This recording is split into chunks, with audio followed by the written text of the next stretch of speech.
trans sportswoman hit back at Martina Navratilova, after the tennis champion said, "It's insane and it's cheating, for transgender women to be allowed to compete in women's sport. A man can decide to be female, take hormones if required by whatever sporting organization is concerned, win everything inside and perhaps earn a small fortune, and then reverse his decision and go back to making babies if he so desires," the 18-time Grand Slam winner wrote in the Sunday Times. Ms. Navratilova's comments are disturbing, upsetting and deeply transphobic, said Rachel McKinnon, who in 2018 became the first transgender woman to win a world track cycling title, reigniting a debate over whether trans women have unfair physical advantages in sport.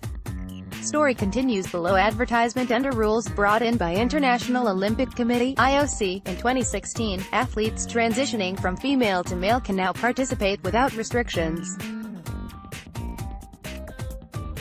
Male-to-female competitors must have kept their levels of testosterone, a hormone that increases muscle mass, strength and hemoglobin, which affects endurance, below a certain level for at least 12 months.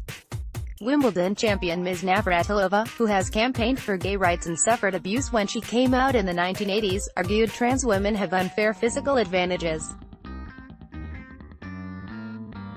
"A man builds up muscle and bone density, as well as a greater number of oxygen-carrying red blood cells, from childhood," she said.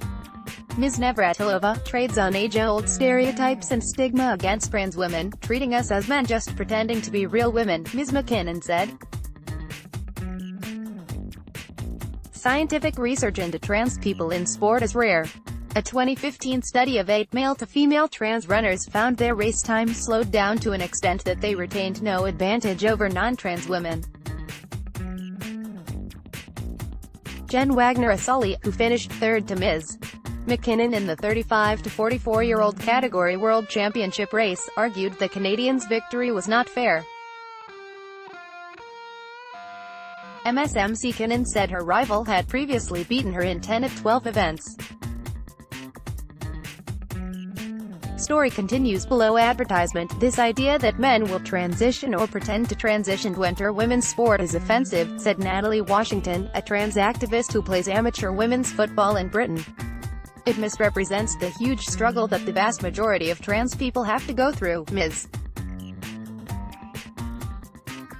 Navratilova expressed support for Caster Semenya, the two-time 800-meter Olympic women's champion, in her case against the International Association of Athletics Federations (IAAF), which is being heard at the Court of Arbitration for Sport this week.